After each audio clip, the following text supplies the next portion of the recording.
Yeah, welcome back, everyone. I'm really glad you've all come back. So I didn't put you off last week, which is great. And I have to say the BIS group gets top marks out of all the courses I've done so far for your photographs. Your response to the homework has been absolutely brilliant. We have got quite a lot to get through tonight, so do bear with me. And then we've got some nice sort of things to tell you about at the end of the session. So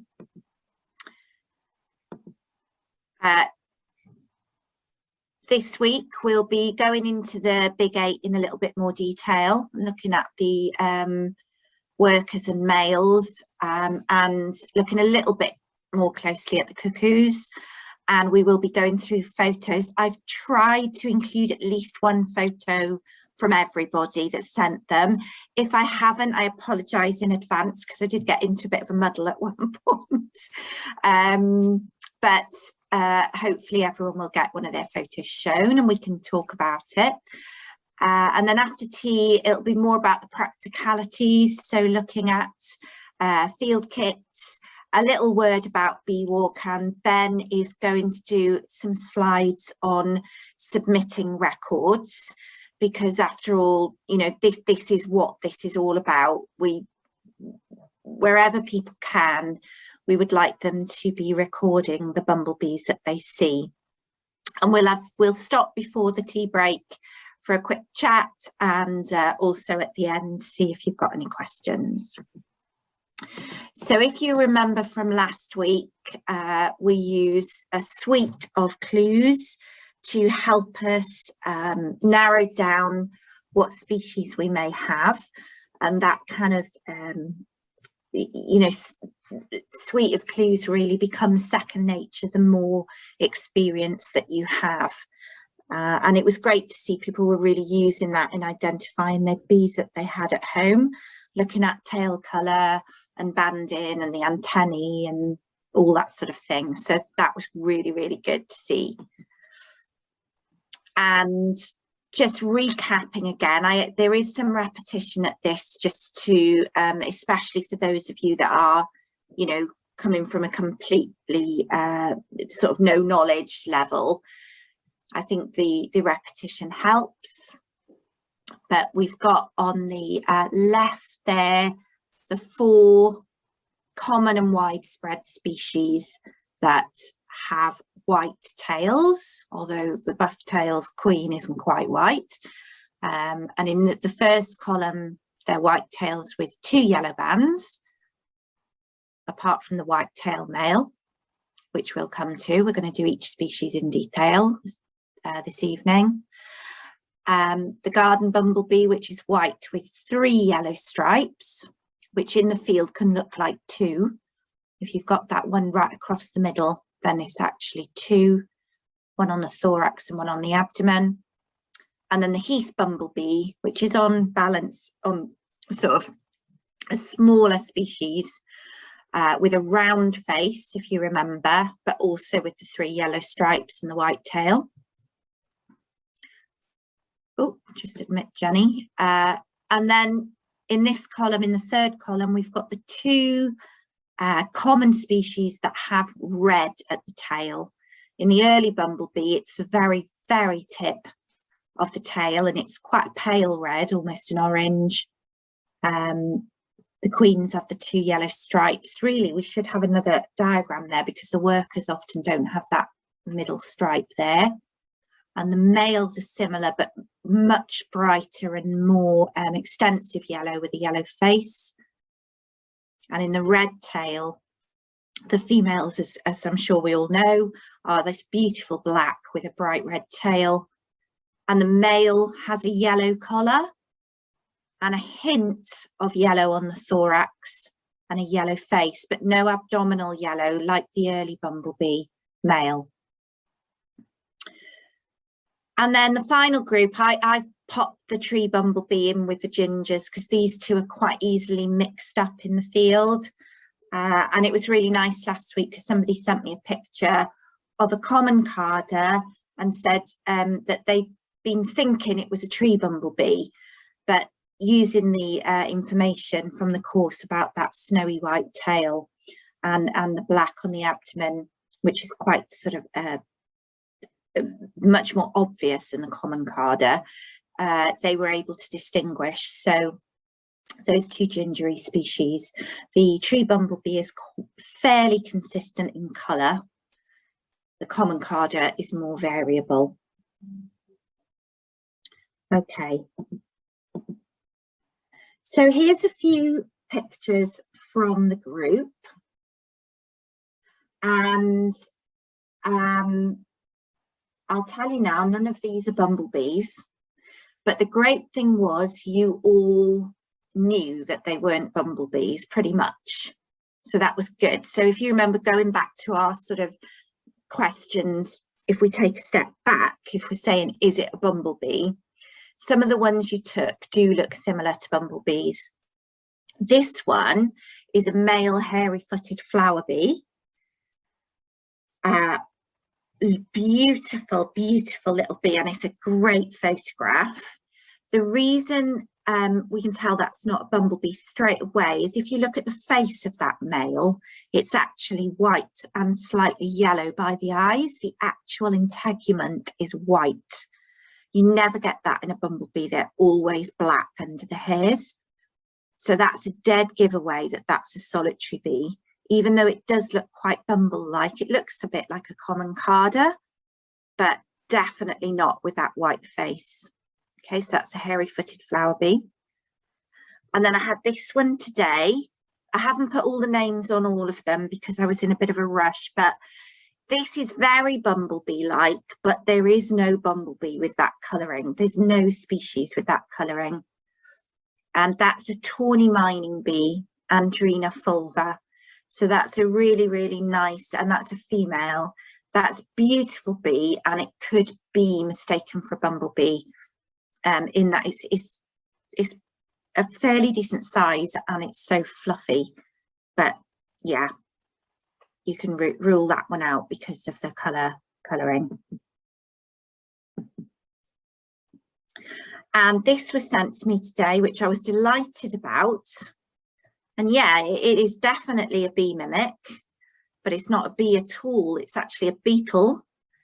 One of my favourite beetles. It's a bee chafer, and they're not that common. And I know, I can't remember who sent me what photograph, although I have saved them all to your names. I didn't want to put people's names up now, but I know that this person has been in touch with the Bee Chafer recording group, and they're really excited about it. So I don't know how many records there are in that area, but I'm guessing there aren't many, and Ben will definitely want that record sent into BIS. So well done for that. Brilliant, brilliant observation, even though it's not a bumblebee. Okay, so that's great. And then I got sent this one today as well, and this is very, very bumblebee-like, but it's not a bumblebee. It is the female of the hairy-footed flowerbee. So the male was the first one we saw with a whitey pale face. This is a female. They are all black, apart from golden hairs, the pollen-carrying hairs on the back leg.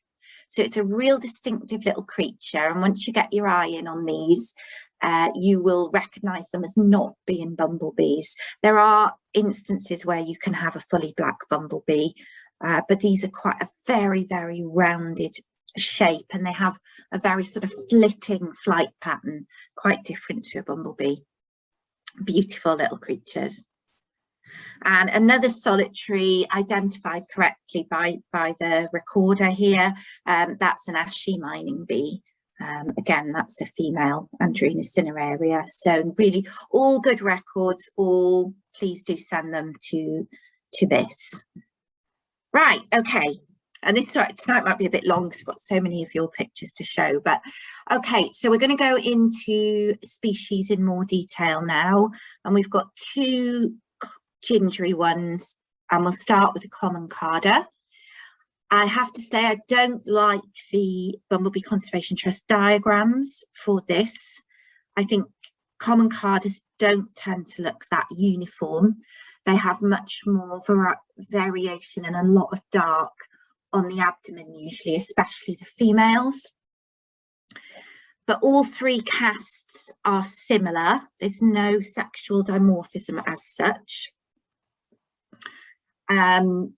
They tend to have cream on the sides and underneath. So if you look at that's a actually I think that's a male. But you can see the cream here on the sides of the thorax, and then quite a lot of black on the abdomen. It can be quite hard to tell the sexes apart. So I think that one's a female, very similar, and loads of black hairs on that abdomen there. It varies a lot, and it's also the amount of black in the thorax varies, but never a white tail, if you remember. And there's a very similar one again. Okay, that's a female, nice and fresh, lovely example. So did we have, oh yes, so top tip, they tend to be very common in gardens and often later in the summer, but I will say that two of our rarest bumblebees look very similar to this, the moss carder and the brown-banded carder. And in my course for the other local record centre, one of our attendees did send me a picture which turned out to be one of the rare ones. So if you get a very pale example of this without the black on the abdomen, it's always worth, you know, checking it out with an expert to see if it is one of the rarer ones. So we had this one, which is indeed a common carder, and you can see it, you know, the variation. That one's very gingery thorax, that one, rather than the more golden colour. And not a brilliant shot, because as we know they're really hard, but that is definitely a common carder. Not as russety as a tree bumblebee, and you don't get this creaminess on a tree bumblebee. Oh, and there's another one. All your photographs, these. Okay, tree bumblebee. Like we've said, they are very uniform across the three casts with exactly the same colour pattern. And again, it can be quite hard to tell them apart, tell the casts apart. They didn't come into Britain until 2001. And as far as we understand, it was a natural colonisation from continental Europe, and they have completely spread out right to Scotland and colonised the whole of the country. And I think they are, Claire might be able to say later that they might have gone into Ireland as well now. I can't remember.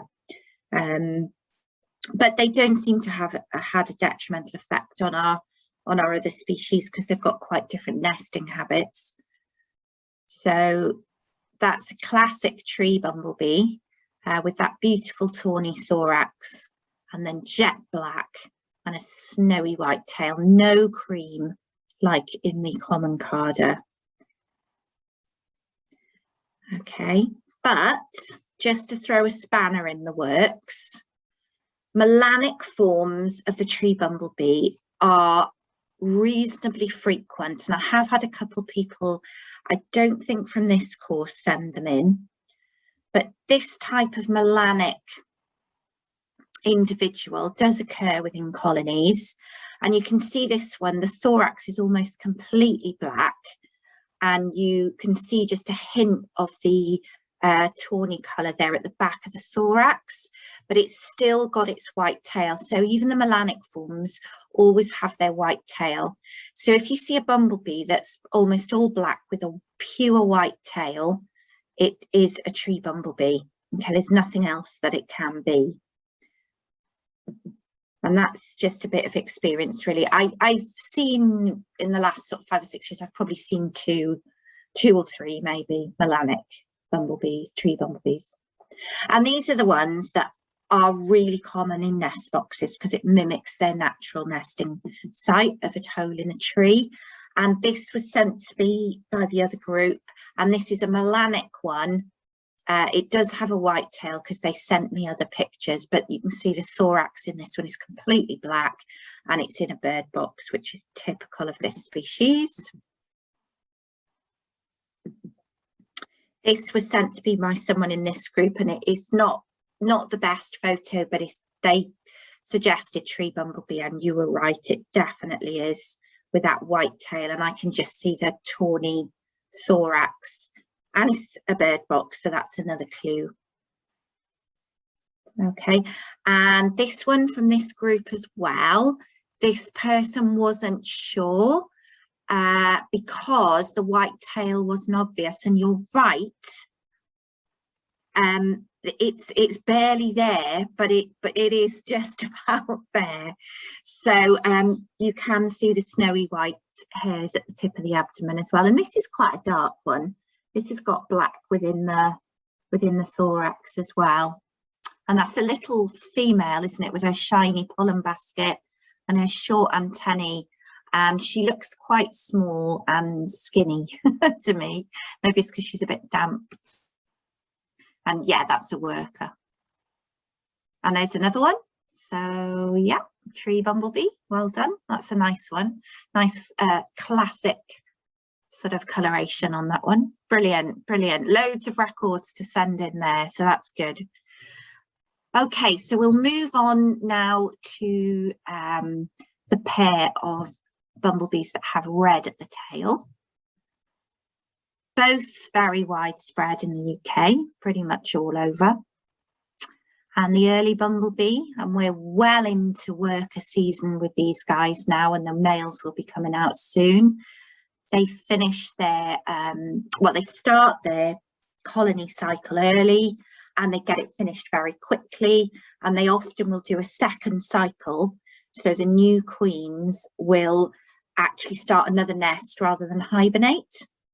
So you can actually see these much later in the summer, but it's the second lot, if you like.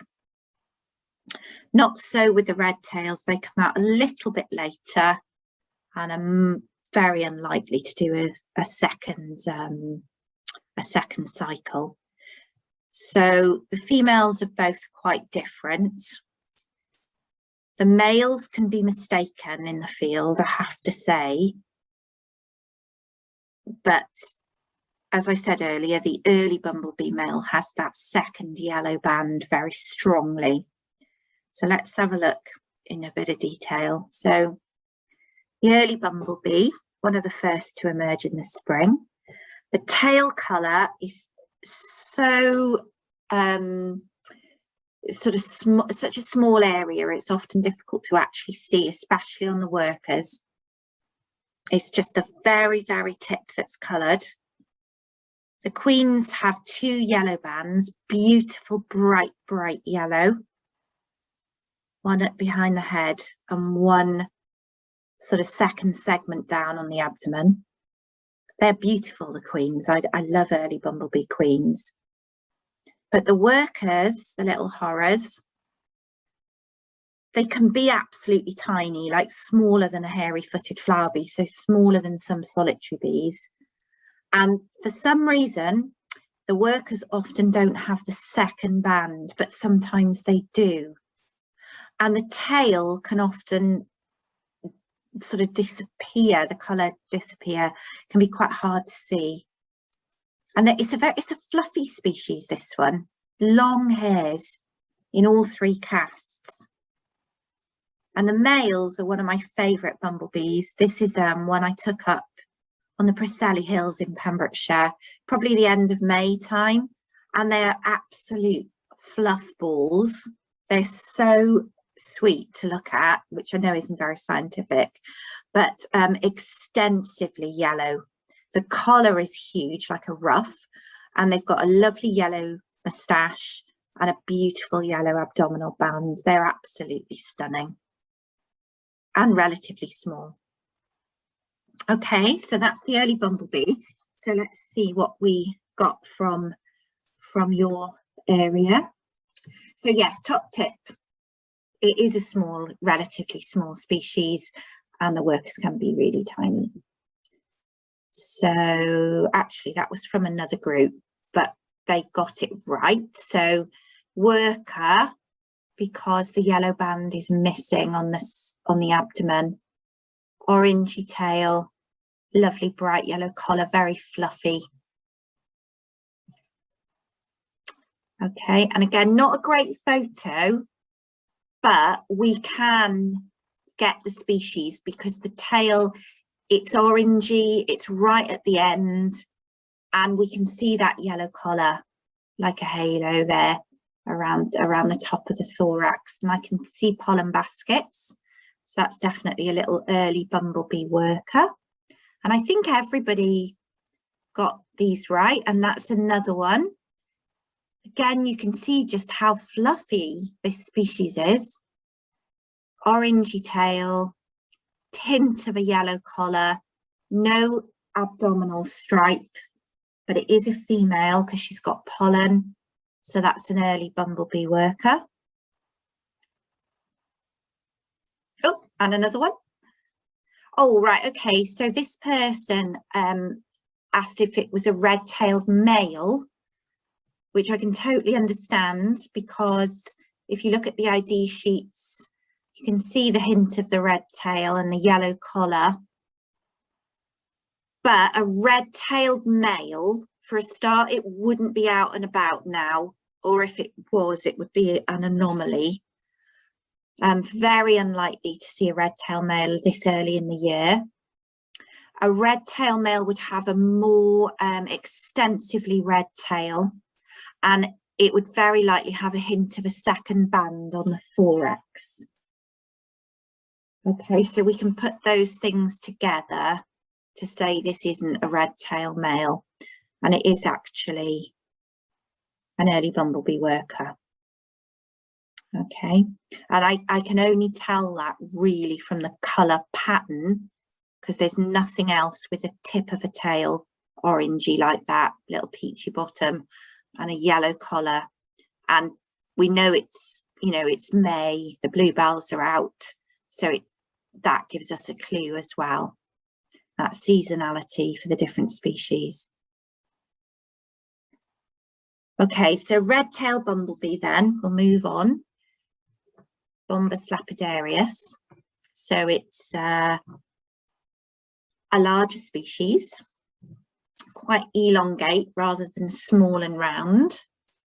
And the thread is more extensive than in the early bumblebee. So it goes up sort of about a third of the abdomen rather than just the tip of the tail. So queens and workers are the same. And that is a queen, and you can see a beautiful, shiny, clear hind leg there. The long hairs either side form the sort of edge to the pollen basket. These are stiff hairs which help to hold the pollen lump in place, but there are no hairs on the triangular bit. Okay, and you can see they're not as fluffy as the early bumblebees. They're neater. The pile is neater. And the males are quite distinctive with their yellow collar and their yellow face. And, you know, you could easily mistake that for an early bumblebee male, but the second yellow band is at the back of the thorax, not on the abdomen. And they come out later. And they are not quite as fluffy, but it's really the banding and the extent of the red. Red-tailed bumblebee males tend to be out in July and into August. You can see knapweed is an absolute classic forage plant for them to nectar on.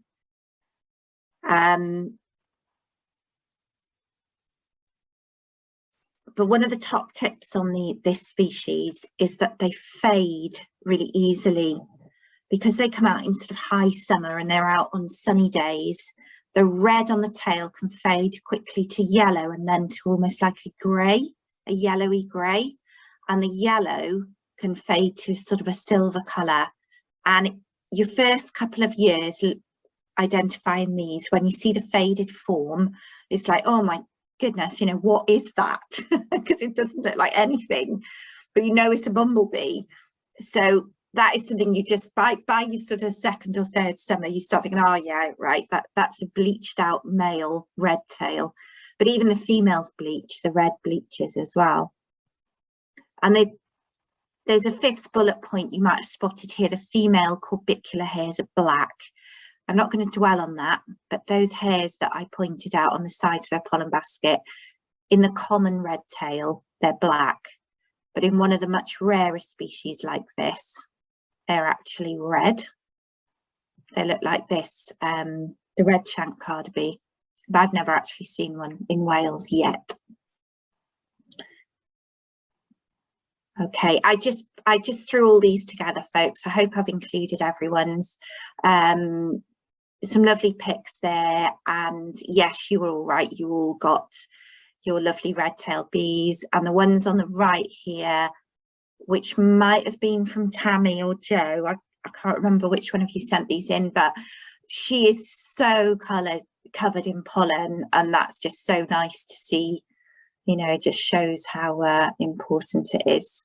Although she looks to actually be nectaring on that dandelion, you can see her drinking there, not collecting the pollen. So that might all just be going to pollinate other dandelions. Okay, right, so we're halfway through our detail. So we'll go now to the common white-tailed species with 2 yellow bands. And if you remember, that's the white-tailed bumblebee and the buff-tailed bumblebee. And I would say, generally speaking, the buff-tailed bumblebee is more common in gardens and those sorts of environments. Certainly in Pembrokeshire, I don't see that many white-tails. On the lowland bits of the county, see a lot more whitetails up on the Preseli Hills.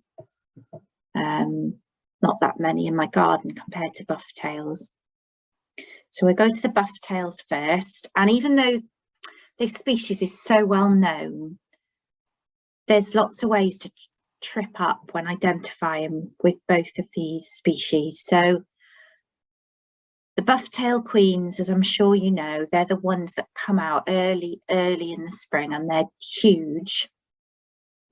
And they're very, very noisy and very noticeable and very beautiful. And what I would say about the buff-tail, these diagrams, the ones of the queen, indicate that apart from the buff-coloured tail, the rest of the bee is quite bright. But in reality, the buff-tail tends to have deeper orange stripes. I always think it's almost like a marmalade colour. And those do vary. And sometimes they can actually be really quite dark. And that buff-tail can almost look orange. So the buff-coloured bumblebee queens, to me, are a very rich coloured bee. You know, very deep and richly coloured. The workers and the males, in contrast, are white-tailed, not buff-tailed, and both have 2 yellow stripes. And to be honest, it's really hard to tell these apart in the field. So there's a worker, and you can see her elbowed, quite straight antennae there, and you can see her pollen basket on her hind leg, but the male looks awfully similar. And with this species, the male's back leg is actually similar in shape to the female's. It's very slightly hairier, and the antennae are indeed longer, but it takes a lot of practice to separate these casts in this species. It certainly did for me. Maybe you'll find it easier looking at the antennae.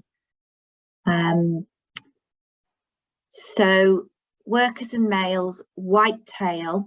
There is sometimes a buff coloured line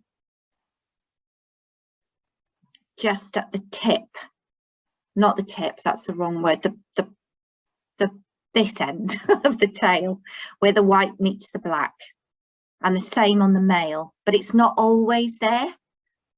Sometimes it's just pure white, and that's when it becomes almost impossible to separate them from white tails. So this is something that a lot of people slip up on. Don't be put off, you know, it took me years to remember all this. So that's the buff-tailed queen, definitely, with her lovely buff-coloured bottom and a lovely rich coloured stripes. So that's great. These are your photos now. Now, this one, somebody said, is this a white-tailed bumblebee female? Well, it is a female. I can tell by the antennae there, they don't look very straight and quite short. But this could be both a buff or a white-tailed worker.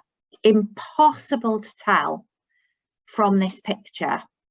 So we would record it as that. And there is, I know on the Bee Walk website, there's a section to record buff stroke whitetails. And I think there is in the I record in the Lurk Whales app. I need to double check that with Ben perhaps, but there is, Claire. Yeah, you can record the aggregate. Okay, great. Thanks, Ben. Brilliant. Yeah. So this isn't an aggregate, Ben. Oh. We have to be a bit careful there because I'm not going to go into it because it's so confusing. But basically, the white-tailed Ben is an aggregate of 3 species, which we're going to completely ignore.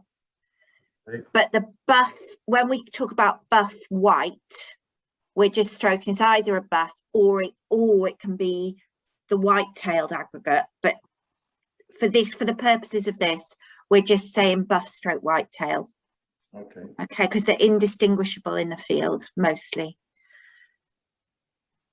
I know it's ghastly, this bit of ID.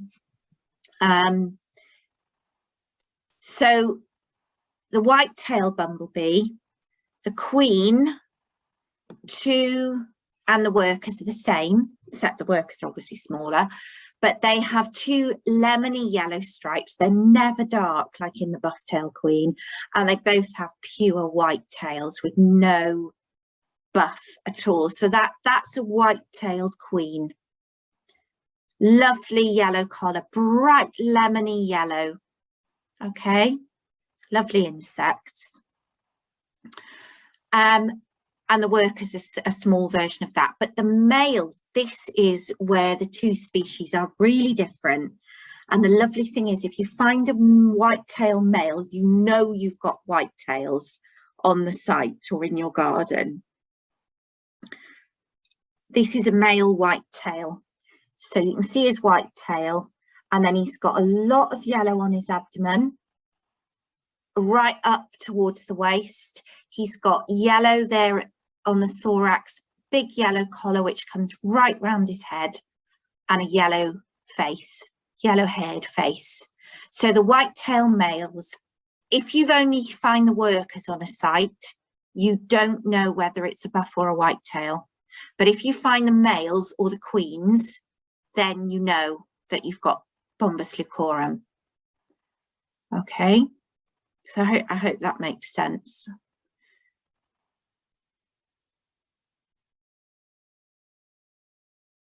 Okay.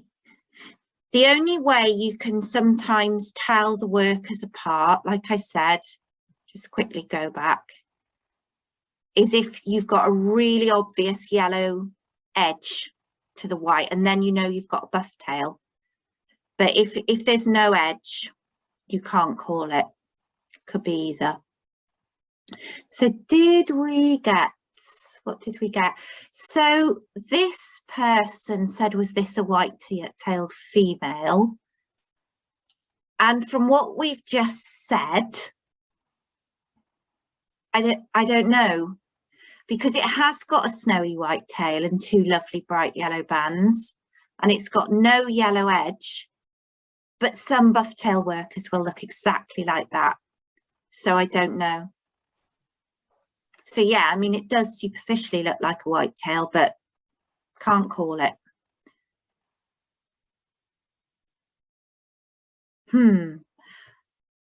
Right, that one,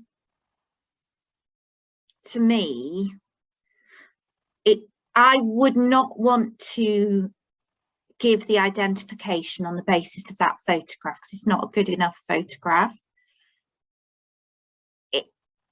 I would possibly suggest that could be a whitetail queen, because it looks quite chunky against those leaves, which look like creeping buttercup, so you can scale it a bit.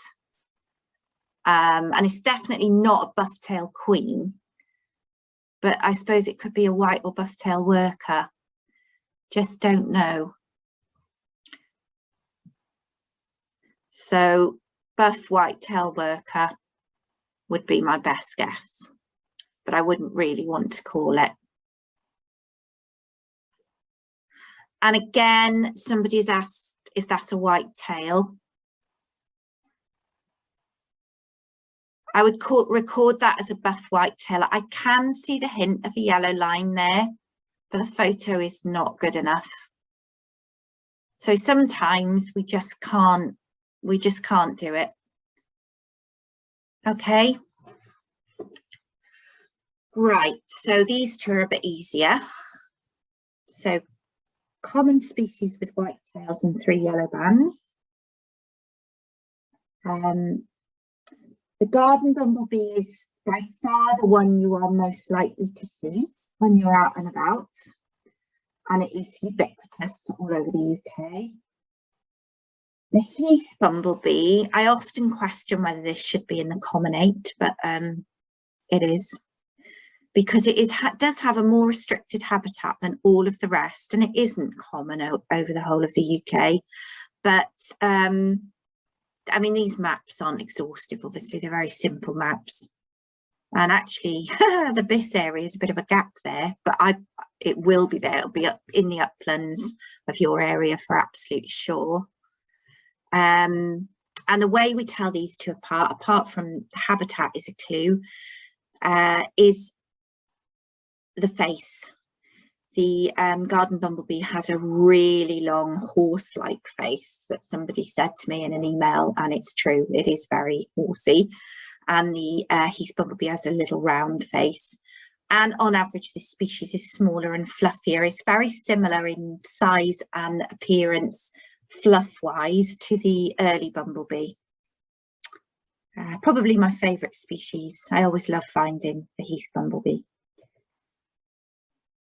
So the garden bumblebee, which you will definitely see and record and get used to identifying, it is elongate. The queens are big and they are so long, and the males and females, they can appear quite sort of long and skinny rather than round.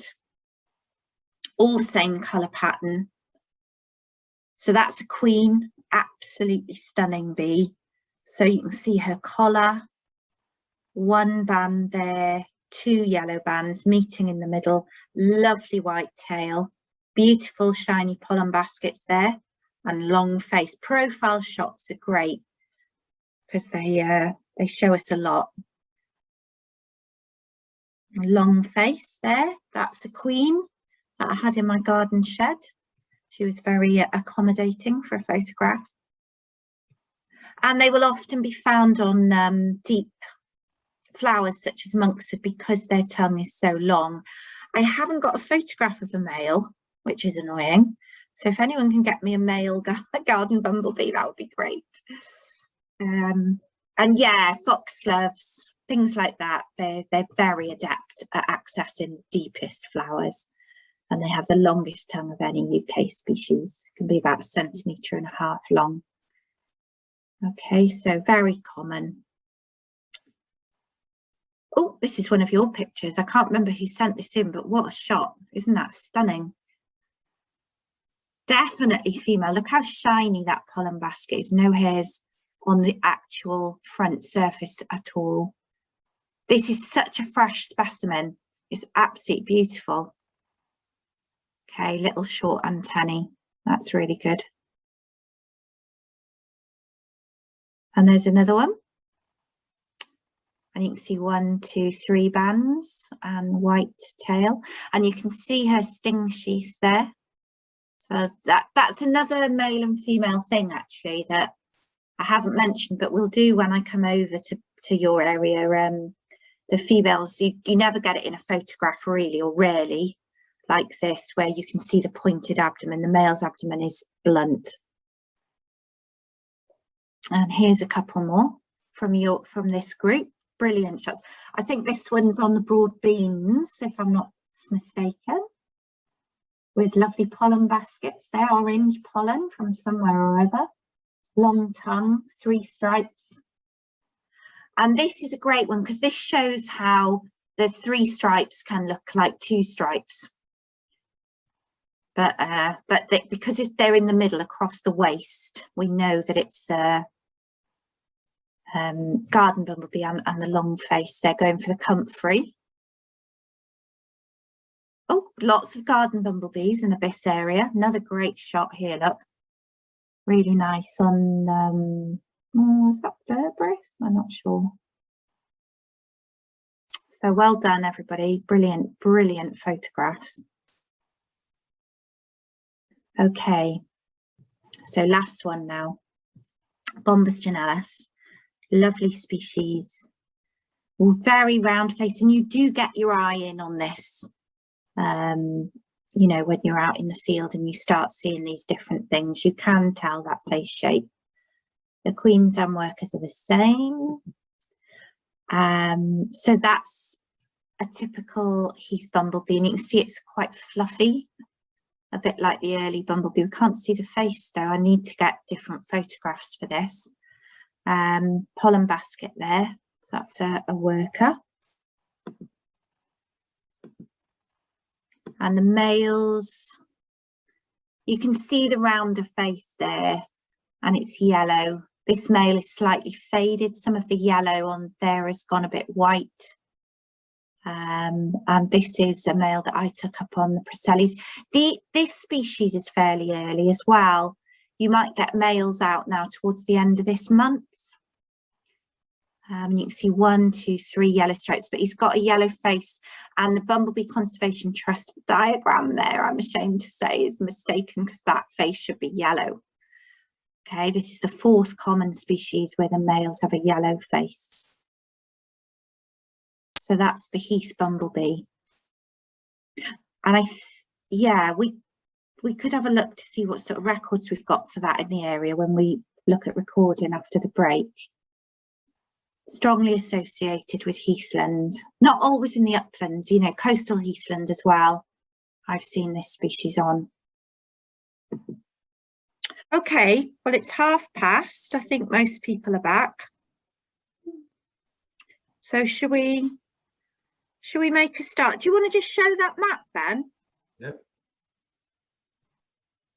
So this is the Heath bumblebee records, which we have in Aderin, the database, online database for all your records will eventually end up. So this is Heath bumblebee, Bombus genalis, and this is the Biss area, so Powys and Brecon Beacons National Park. And you can see there's not that many records in our area, so that's one species that maybe we'll look at targeting and trying to get more records coming in. If I can just say that Phil Ward said that he's got quite a lot of records from Hatton Forest to send in. Okay, so we may get more soon, and that's that's the records in all of Wales. So you can see in Biss area, mid Wales, it's not as many records, quite a lot in the south and the north as well, but that is also linked to having bigger populations there as well. So of course there's more people living there, then there's going to be more recorders and more records. So I think definitely we should look clear at targeting this species in some of the upland areas, especially because it's my favorite. All right, okay. Oh, honestly, once you start spotting Heath bumblebees, you'll be so pleased because they're so sweet. And you're so glad because it's not a garden bumblebee, because they're as common as muck. And you just think, oh my God, it hasn't got a long face. It must be a Heath bumblebee. It's really great. So yeah, let's try and up the records in the BIS holdings. That would be amazing. Okay, so I will share my screen and we shall carry on. Elizabeth is going to look out for Heath bumblebee, so that's good. Got one recorder signed up already. Brilliant. Yeah, no, that's really good. I mean, if it's on your doorstep, it's just a nice thing to do while you're going for a walk, really. So yeah, that's great. Okay, so if you remember this slide from last week, can you see that okay, Ben? Yeah, that's fine. I can see that. Yeah. Okay, we're just going to do a little bit more on the cuckoos. I mean, this might be something that we run a separate course on, or we do someone in the field, but we do need to be looking out for these chaps and chapesses.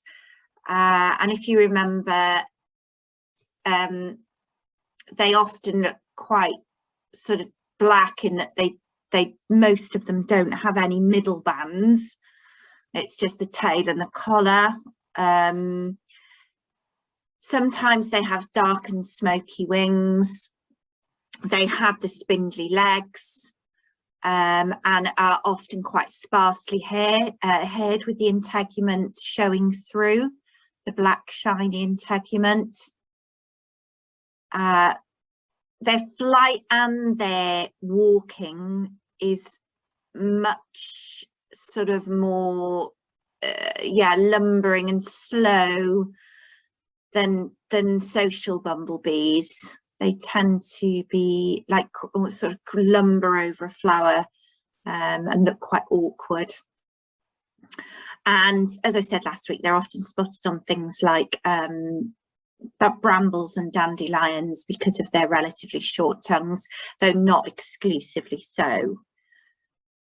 So just to give you an idea of the 6 cuckoos that we have, and honestly, I don't expect you to remember these, but for awareness. So the one that I would say probably most likely to see in gardens, especially early in the year, sort of April time, is Sylvestress, the forest cuckoo bee. And this is parasitic on the early bumblebee. And the females there, they are quite distinctive in the field. They're quite rounded species, all black with a white tail and a yellow collar.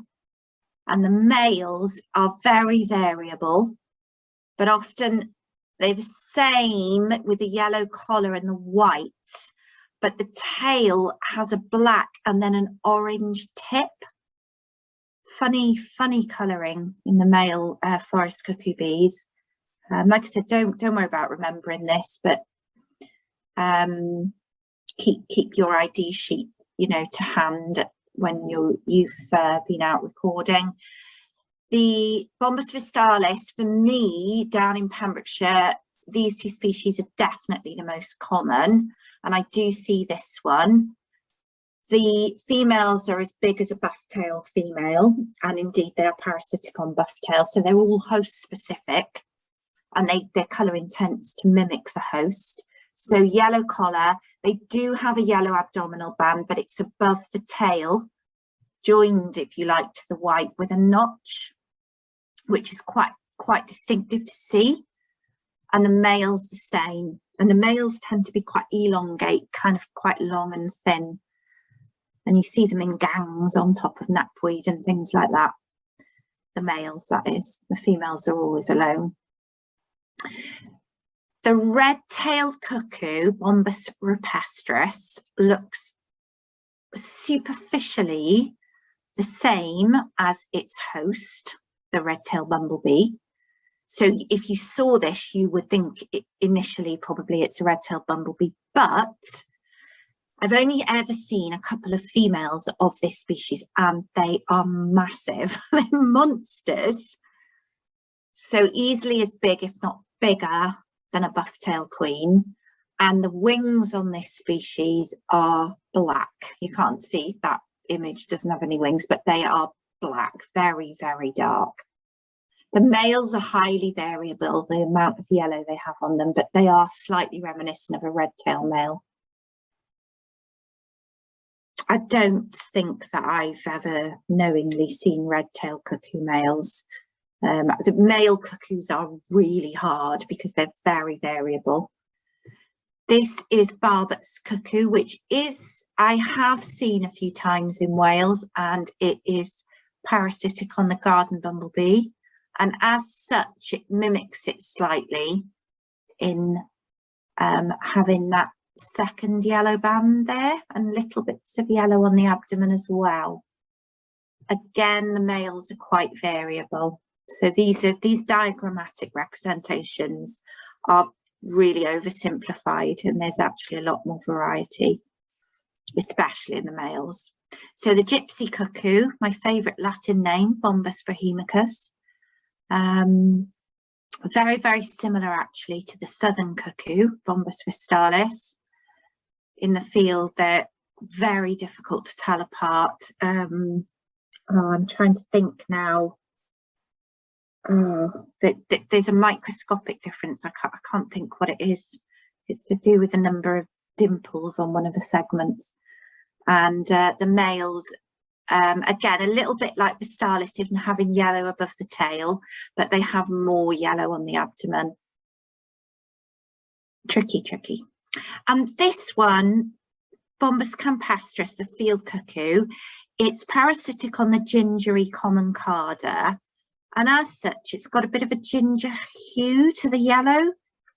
And the males can be both all black and have quite extensive gingery yellow on them. I've only ever seen one campestris, and that was a male that looked like this, with the sort of almost half its abdomen being a yellowy colour. I've never seen a female. So yeah, that's, and the tail I think is notched in the female right in the middle of the yellow there.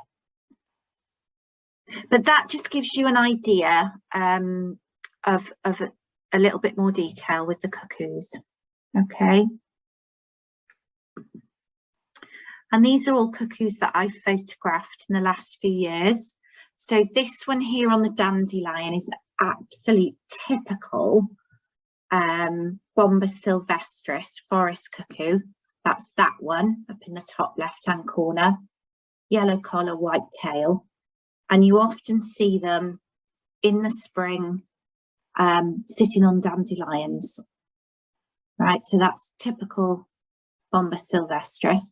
This one here in the middle is a male Bombus vistalis, which, sorry, I always use the Latin with cuckoos. I think southern cuckoo, Bombus vistalis, which has the sulphur yellow band at the top of the tail. So there you can see the yellow meeting the white, which you never get in social bumblebee. And this one on the bramble, I'm actually not 100% sure what that one is, but I think it's probably a male Barbet's cuckoo bee, but I never got close enough look to be absolutely sure about it. So it has slight yellow bands here and here on the meeting in the middle, and the yellow collar and the white tail, but I wouldn't like to be absolutely sure from that picture. So that's a little bit more on cuckoos. And now we'll just move on to some practicalities. So when we come over to do a field day, I will bring all this stuff for you to borrow. But if you'd like to buy it yourself, what I recommend is a field bag which goes over your body. because actually doing recording with a rucksack is really difficult.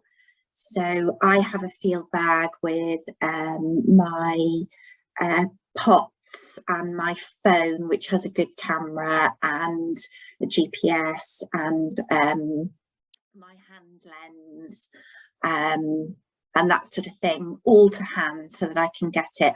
Obviously, not everyone is going to be getting this equipment, because some people don't want to be catching netting bees and putting them in pots and using hand lenses. So it's only if you feel that's the level you want to go to, but you can't really, there's a limit to how much you can do with photographs. That's all I would say. You can still record and you can still identify, but it's more limited. So a net is essential for that next level of recording, and there are all sorts of fancy nets you can buy, but I have to be perfectly honest and say I find these beginner nets absolutely brilliant, and I do hear some entomologists being really snitty about them and say they're not good enough because they haven't got a telescopic handle and all this sort of thing, but actually they're great because they're lightweight, they're only about £12 each, and they're perfectly adequate for catching bumblebees in most situations. I often use one of those. Again, hand lens, cheap and cheerful, ×10 is fine for bumblebees, and I lose them all the time, so I've given up getting really expensive ones. I use a pot and tissue paper and kitchen roll to gently immobilize the bees so that I can look at them and it doesn't harm them, and I always release them on the same spot that I found them once I've had a look. Some people use these queen marker cages, which are what beekeepers use, but I've only tried those once and I hated using it because the bees' legs get all caught in the net. So I would recommend using just a pot, an insect pot with some kitchen roll, and you can get all of this stuff from Watkins and Doncaster. They've got a brilliant online catalogue, and you can get everything that you need. But when we have a field day, I will bring nets and pots and hand lenses for people to borrow if they should like to. And for getting that all-important identification, there's a few books. Bear with me. My desk is an absolute mess. So this one, Bumblebees, an introduction. This is written by staff at Bumblebee Conservation Trust, and I would say this was an absolutely brilliant beginner bumblebee book. It's got a lovely ID guide, all categorised by tail colour, and loads of brilliant photographs and bumblebee life history. And it's just a lovely, accessible book, and it's only £10. So that's on the Bumblebee Conservation Trust website. This little book by Edwards and Jenner, if I'm right, I think this has recently been reprinted, and when I was beginning, I found this brilliant to have in my field bag because it's small and it's a nice text, and it has this handy little pattern guide in the middle, which can be quite useful. I found that really useful when I was learning. So Edwards and Jenner Field Guide is a lovely little book. This one by Priest, Jones and Corbett, I have got, I'm not sure where it is, I have got it, but it's quite heavy going actually, and it's got quite a complex key, which I'm not sure is altogether necessary at this level. So that's probably, I wouldn't recommend that one so much. This one is a lovely coffee table book, which was written by my boss, Richard. And that is just a really nice book on bumblebees to learn more about them. And then the Ultimate Guide, which some of you may have, by Stephen Falk, is a complete guide to all British bee species, including solitaries. It's not for the faint-hearted. Okay, it's quite thick and it's got quite a technical key. So I have to be perfectly honest, if you were a complete beginner when you started last week, go for this one and you might build up to that one, okay? And that one maybe for your field bag. So those are books, but now of course we have a whole plethora of different resources. So I think online stuff and apps can be invaluable if you're happy using it. The Bumblebee Conservation Trust website is has a whole identification section, so do have a look at that. And then we also have not long launched this app, which is available on Android and iPhone. And it is just for the Common 8, and it's using the diagrams that I've already used with you, which aren't perfect, but it is a really lovely app, and it's had a lot of positive feedback. So if you do enjoy using a tablet or smartphone, I would definitely give that a try. And also, as Claire will testify, because Claire Boys, who's with us this evening, is very important on the committee of the UK Bees, Wasps and Ants. I think you're the secretary, Claire, is that right? Yeah. Yeah, Claire's the secretary. And the UK Bees, Wasps and Ants used to be quite an exclusive club of very expert and how can I say, I don't know how I can say, but very, very keen recorders and very expert. But it has really widened in the last few years to be an incredibly friendly and welcoming group. Yeah, all the committee are now women.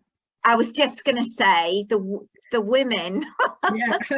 Claire and I are in a cohort of women that really kind of invaded Bee Wars. And yeah, up until probably Claire, not long when we started, it was totally male dominated. No offense to all you men, but it is so brilliant and it is so friendly. And their Facebook page, it's gone from being this very exclusive ivory tower of experts to being a very open, wonderful group.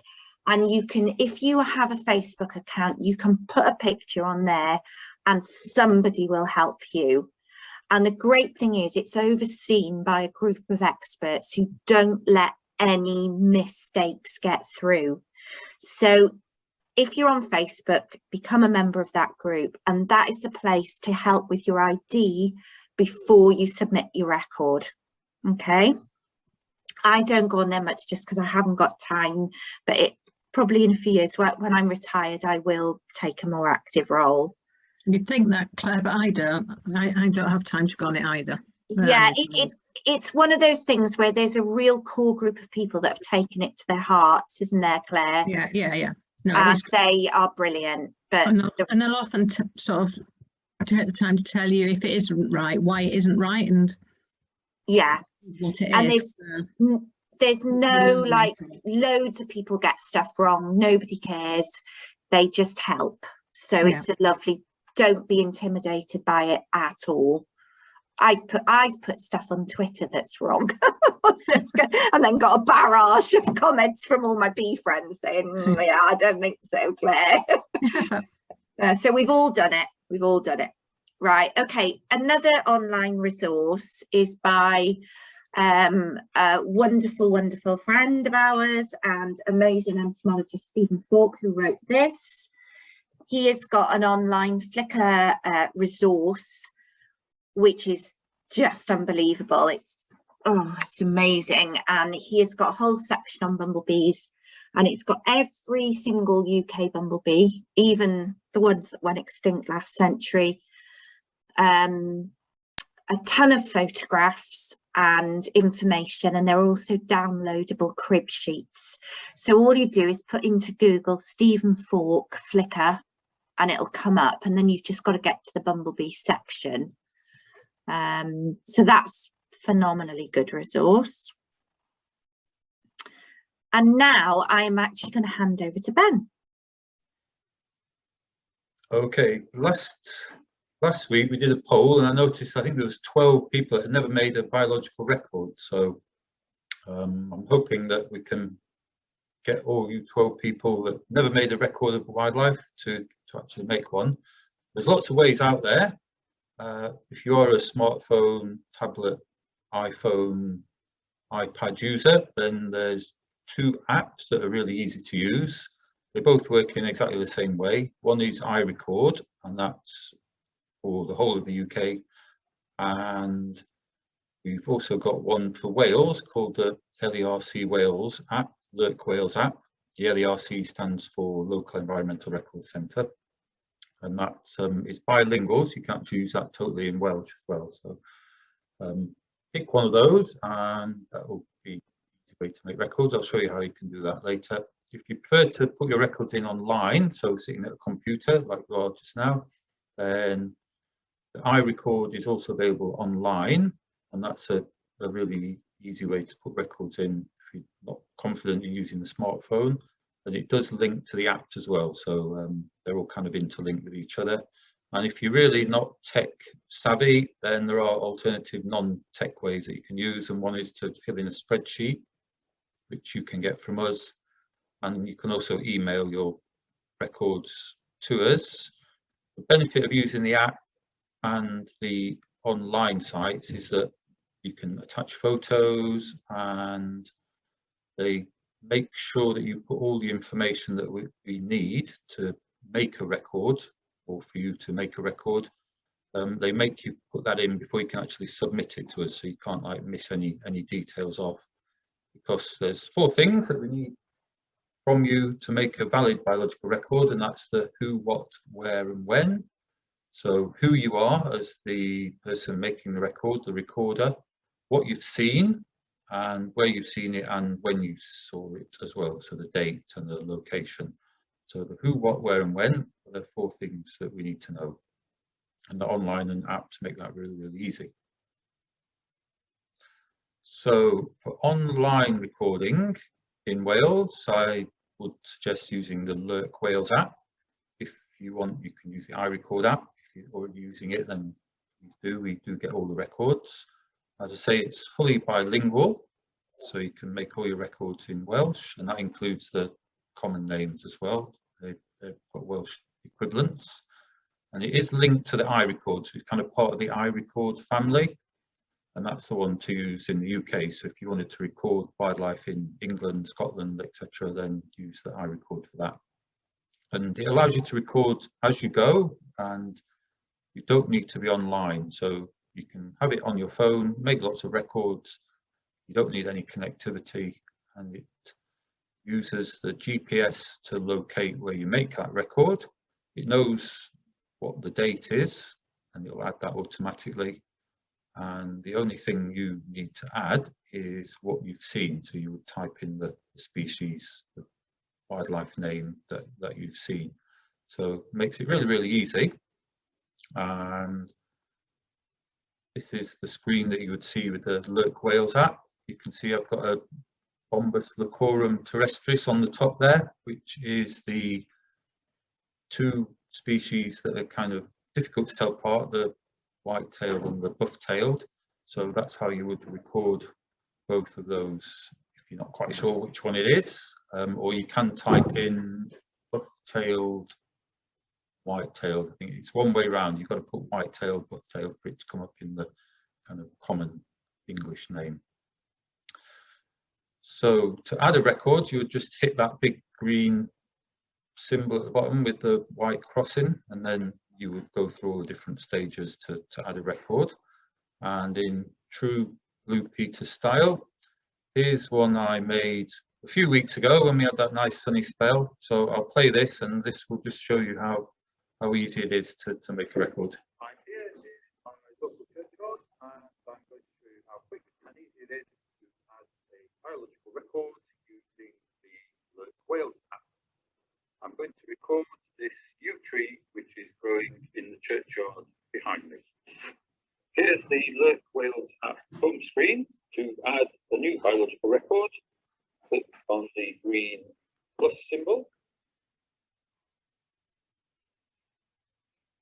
Type in the name of the species you want to record, in this case a ewe. The drop-down list will appear. Select the one that you want, ewe, conifer, tap on that.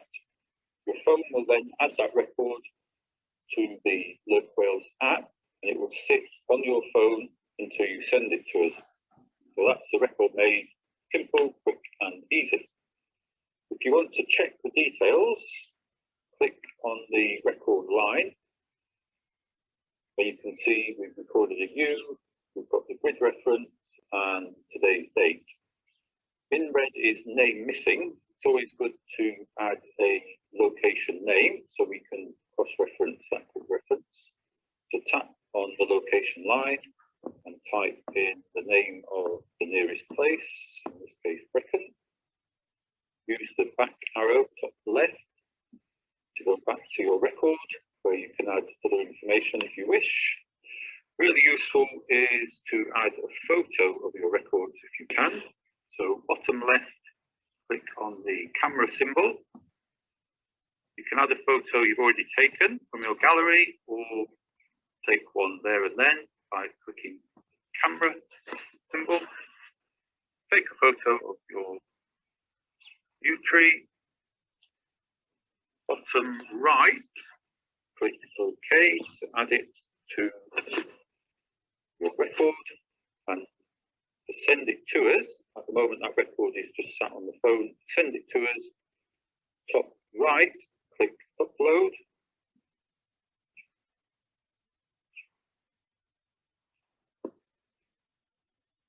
And that record will move from pending into uploaded and will be available for us to download onto the Biz database. So yeah, really easy to use the app, and once you get used to using it, you can really quickly make lots of biological records and easily add comments and photos and things like that. So that's just a quick and easy way to make biological records, and of course your smartphone does quite a lot of the work for you by knowing various things such as the location and the date. If you prefer to make your records online, so maybe you write down what you've seen when you're out and about, taken photos, you can then come back home or wherever and log into iRecord online, and this links in with the app, so if you do use both then you use the same login. And this is the place as well where you can see all the records that you've made, either using the online iRecord or the apps, the Lurk Wales and the iRecord apps. And it also allows you to explore all your own records, as well as have a look at what other people are recording as well. So it's quite an interesting site. And of course, it covers the whole of the UK iRecord, so you will get to see lots and lots of different species that have been recorded. And it's also the place to edit and delete, if you need to, your online and app record. So for example, say you've misidentified a bee, a bumblebee, and you found out that it's actually a different species, then you would have to log in online, go to the record that you have uploaded from the app, for example, and then you can edit the name of it to change it to what it actually is.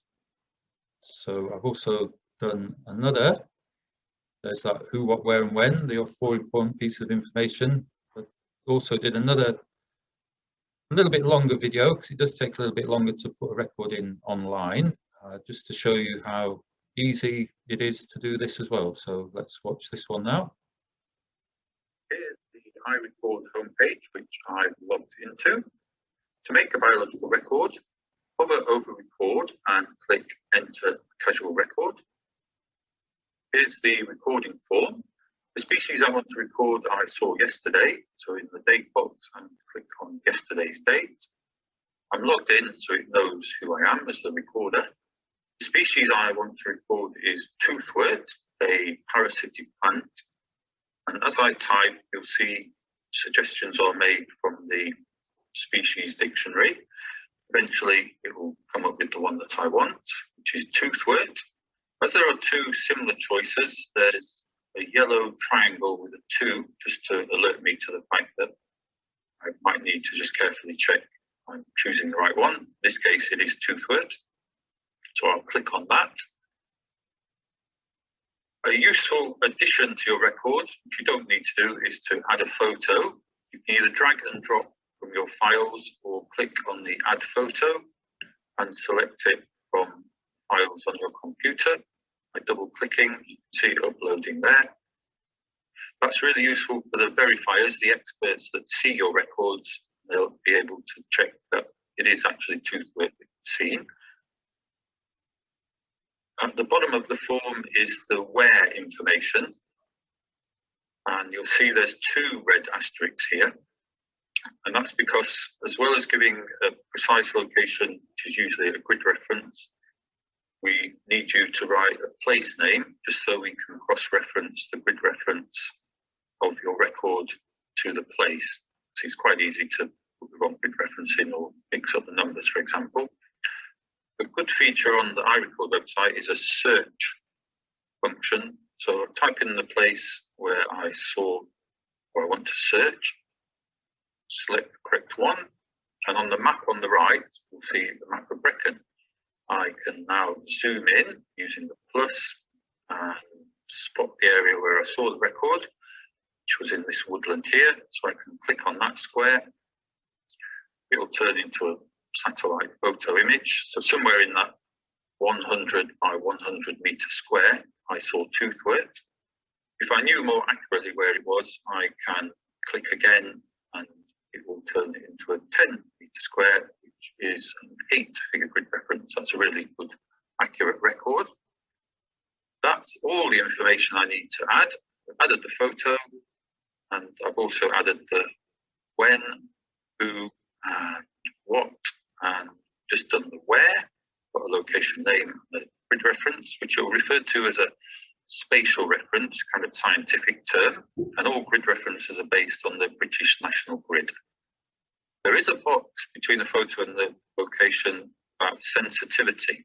Now, if you've recorded a fairly rare bird of prey, for example, you might not want people to be able to spot exactly where it is. So you could either put a very vague grid reference, or you can tick the record sensitive box. It automatically blurs it to 10 kilometers squared, which is not very useful for conservationists, for example.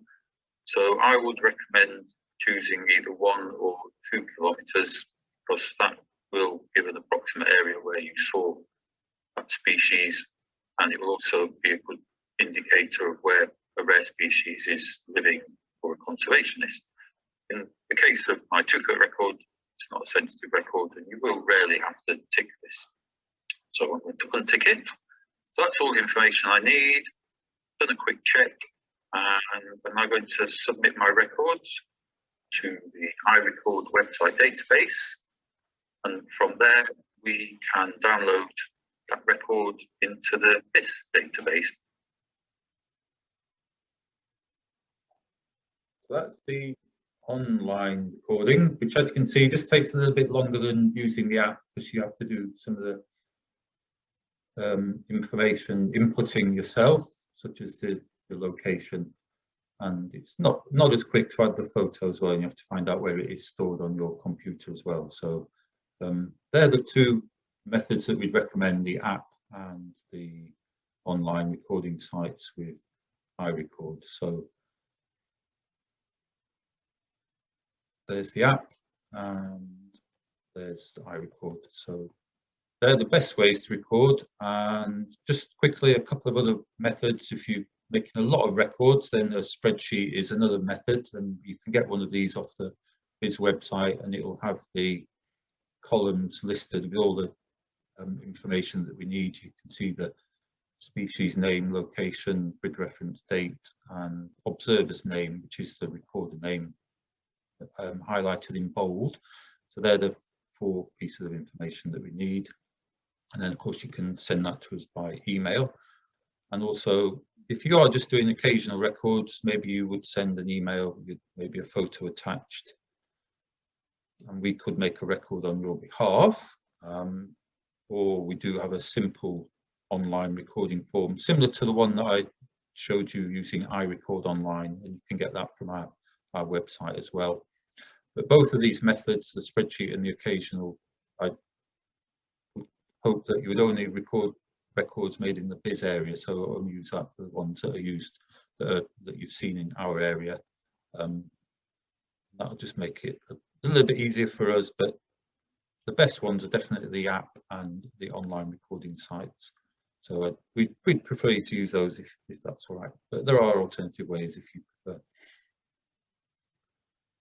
And of course, eventually all those records will end up in our database and then get uploaded into Aderin, the online All Wales database that has all the species records that we've received. And you can make maps, or we can make maps like this just to show where species are. So we saw the Heath bumblebee dots on the map earlier, and we saw this last week. These are records of red-tailed bumblebee in the last 5 years in the Biz area. So a fair few of them have been recorded, but there are some quite big gaps there, and we'll probably look at those gaps for kind of recording challenges that you're going to hear about soon, and maybe for our field visits as well, and try and target some species and areas that are a little bit under recorded. Aderin is an online database, and it's where you can search for the species that we have recorded. And there's a couple of tools that I'm just going to show you now that are on what we call the public site, so anybody can access these. And the really useful one is what's in my area. So when you go to Aderin, the website is there. I can email this to you. You click on the Go symbol, and then you can pop in your postcode, which I did earlier, and click Go. And then that will convert that into a 4-figure grid reference, which will give you a 1 by 1 kilometre square that you can see on the map there. And then underneath there's a list of all the different species that people have recorded in that 1 kilometre square there. So this is all the different species that we have received records for. It's only non-sensitive species, so you will see in the red box here that any sensitive species such as birds of prey, some birds of prey, most bats as well, you won't see those listed here because they're classed as sensitive. And you can search this. We've got 2,722 records of 800 different non-sensitive species. So this list will have about 800 species in it, so quite a lot to look through. What we're interested in, of course, are bumblebees. So if I type bee, it will filter out all the bee, not bee species, but anything with bee in it.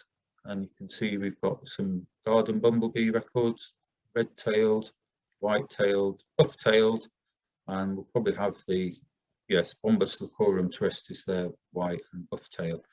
I think if I type bumblebee, it will list all the different bumblebees. So 4 species of bumblebee, we've got the white buff, not quite sure which one it is there. So only 4 bumblebees. So there's 4 bumblebees to find in my local area and add them to the list.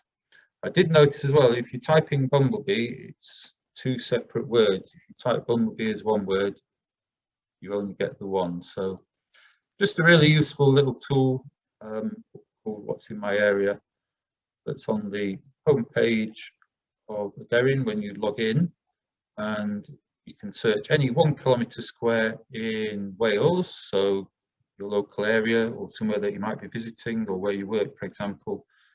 Type either the grid reference or postcode in the box there, click Go. If you're not quite sure of those details, you can even click on the map, certain area, and it will show you that list.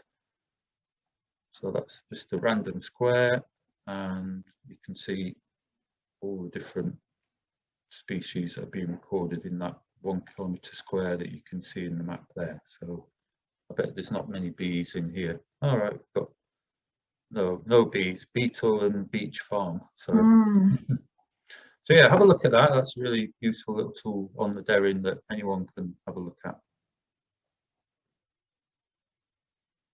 Brilliant, brilliant. Thank you, Ben. That was super duper. And I really do need to pinch all those slides off you for when I explain recording. Yeah, I can pass them on, that's fine. Yeah, fantastic. Thank you, Ben. Right, okie dokie. So let's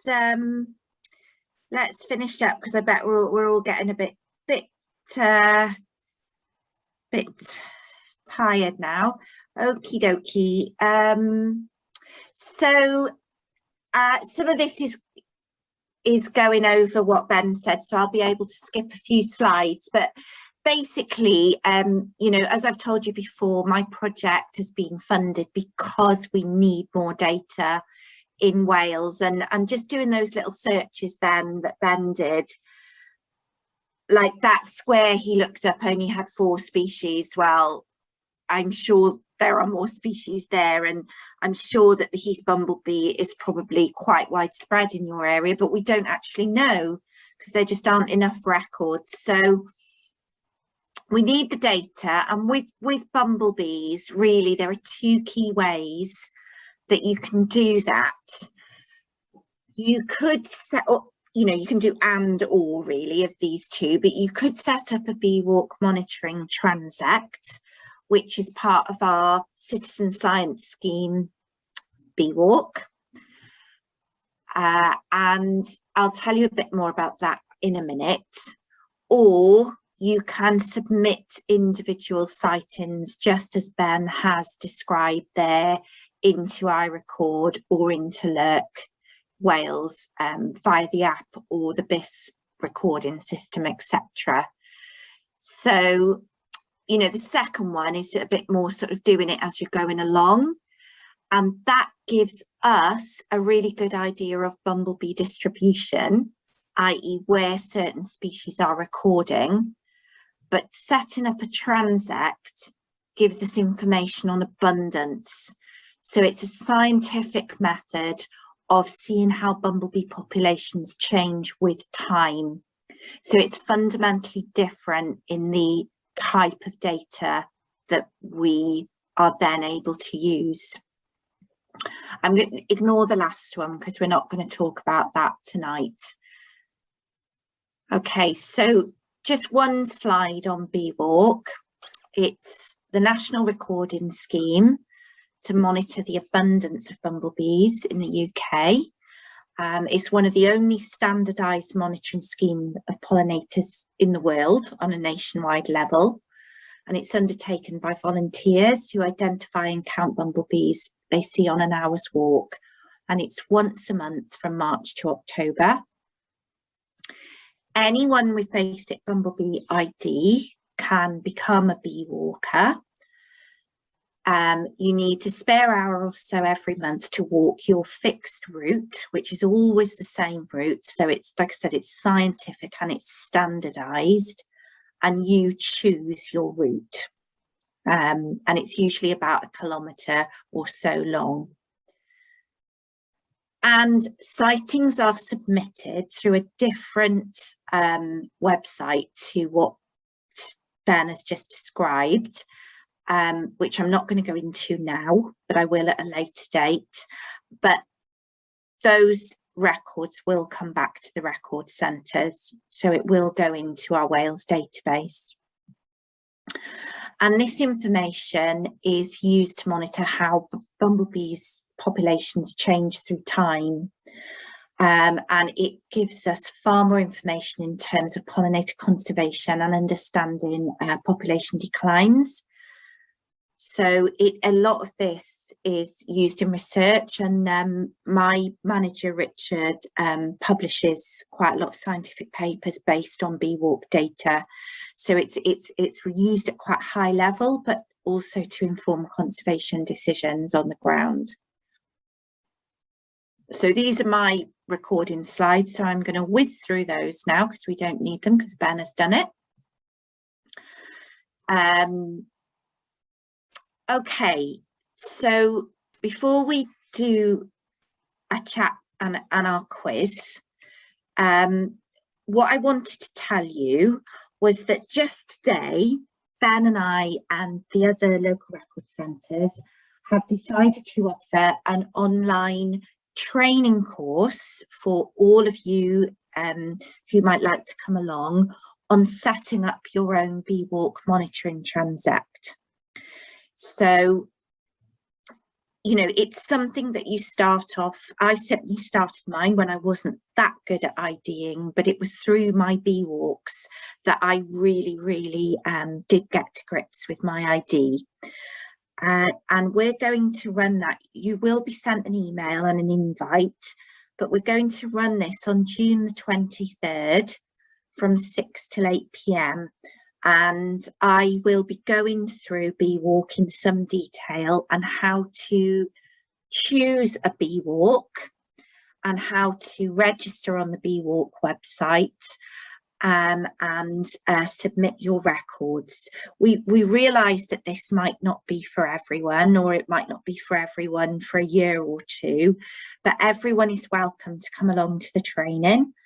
And then, you know, for those who would like to, then we can provide some support for you to then do your bee walk, because you would become one of our registered bee walk volunteers with the trust.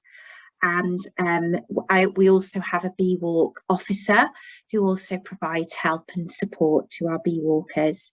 So it's a lovely thing to be involved with, and we will be developing more support materials as well this year from the trust. And the other thing to tell you about that Tammy and Claire and Ben and I and a couple of other people have planned some field days this summer. Dates yet to be announced, but everybody is welcome. And we hope to do 2 in Montgomeryshire and 2 in Radnorshire. I'm really sorry for the people down in the Brecon end in the south of Powys, but next year I will be focusing my field days on the Brecon area and working with the National Park as well. So you'll be receiving information about that next year. But we do have 2 field days, which we'll let you know about, and 4 field days, sorry, and 2 of those will be doing bee walks. So we will be demonstrating how you do your bee walk. So we hope as many of you can come to those as possible. And if you are intending to come on the bee walk training in June, on the online training, do have a little think about where you might like to do a bee walk, and also perhaps register on the online recording system or on the app, or get the app and have a go at submitting some records. And we will also be doing that in the field on our field days as well. So lots of opportunities for you to practice. Okay. Right, okay. So the first few are all queens. Feel free to put your answers in the chat, or just do it in your head. Okay, so that's our first queen. Oh no, I didn't put the photos on yours actually. Okay, that's fine. So what is that species? I'll give you 10 seconds or so. So she's got a white bottom and 2 lovely lemon yellowy stripes, and it is a queen. So you can put the males and the workers out of your mind. Yeah, good. Everyone is putting in white tail. Brilliant. Yeah. So that's a white-tailed queen. Okay, and this one?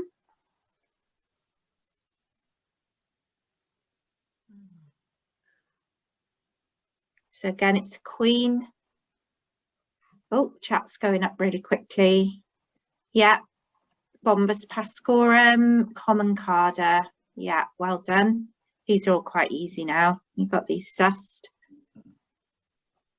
And what about this queen bumble? An absolute beauty. So she's got a slightly darker coloured bottom and those deep, rich stripes. Yeah, brilliant. Buff tail. Bombus terrestris. Yeah, brilliant. Nice photos, Claire. Yeah, these aren't mine actually. I've pinched this from our store at the trust, and that's quite an easy one. I know it's not the rare species because she's got black hairs on her hind legs there. So red tail, yeah, brilliant. Bombus lapidarius, brilliant. Okay. And what about this very pretty queen? So she's one of the two with a reddish tail, but she's got her yellow stripes. Yeah, early bumblebee, brilliant. Bombus pretorum, beautiful. Okay. And what about that one? So they're supposedly the same individual. So this is a queen, white tail, 1, 2, 3 yellow stripes and a sort of horsey face. Yeah, everyone's saying garden with long face. Yeah, Bombus hortorum, the garden bumblebee.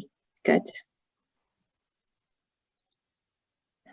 Okay, so we'll mix it up a bit now, and the following slides are all workers or males of the common species. So what's that one? So look, very indistinct tail colour. You can, it's good to do the sex first, for want of a better phrase. So have a look at her legs, and she is actually carrying pollen, and short antennae and elbowed, and then go to tail colour and bands. The chat is a lot slower this time, folks. So it's a she, it's not a queen, because I said these are workers or males. Little peachy bottom, slightly orangey, reddy tail, and 1 stripe. I think it's the tail colour a little bit faded. Slightly, but it does tend to be that colour in these workers. So yeah, a few people have got it right. There's not many answers in the chat. Oh, they're coming in a bit now. Okay, we've got early red-tailed, buff, mostly earlies.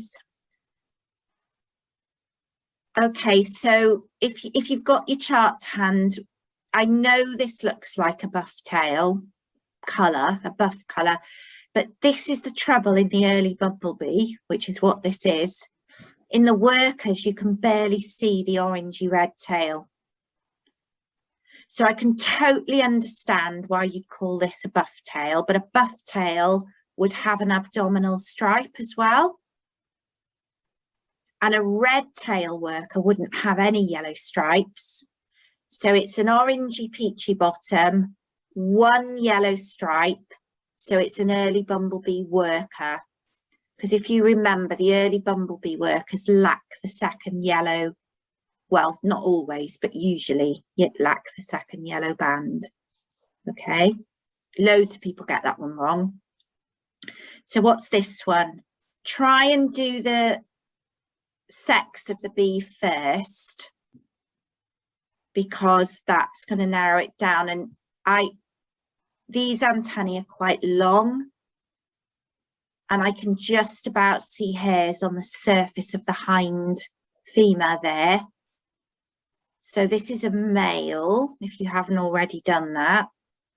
Which male has an extensively red abdomen and two yellow bands? Male red tail, male red tail, male red tail. Yeah, brilliant. Male red tail it is. And it's on knapweed, so it's late in the summer. Oh, this is a horror. So we'll do the sex first. I don't want to do it sort of preempt, but have a look at how long those antennae are. There's a few hairs there on the femur. So this is a male.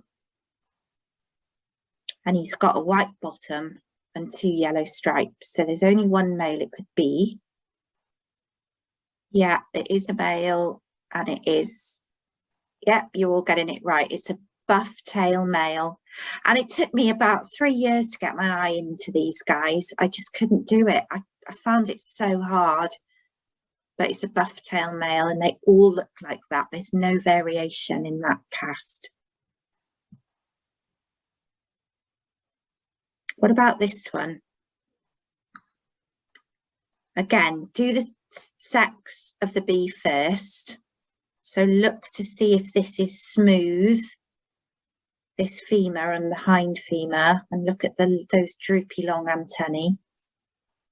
Okay, the chat's going up. Carder male, common carder male. Yes, it is a common carder male, and they often look really bright and golden like this. Really, really nice. And we're nearly done, I think. Oh, that's a nasty trick put in by somebody else. Look. Do you want to put in the chat what type of animal that is? Because it's a nasty trick. Hoverfly. Yes, it is a hoverfly. It's common carder mimic. And that's it. We're done. And I think we've all earned a cup of cocoa and an early night, actually. Yeah, I'm done. I'm going to stop sharing, and we'll say goodbye.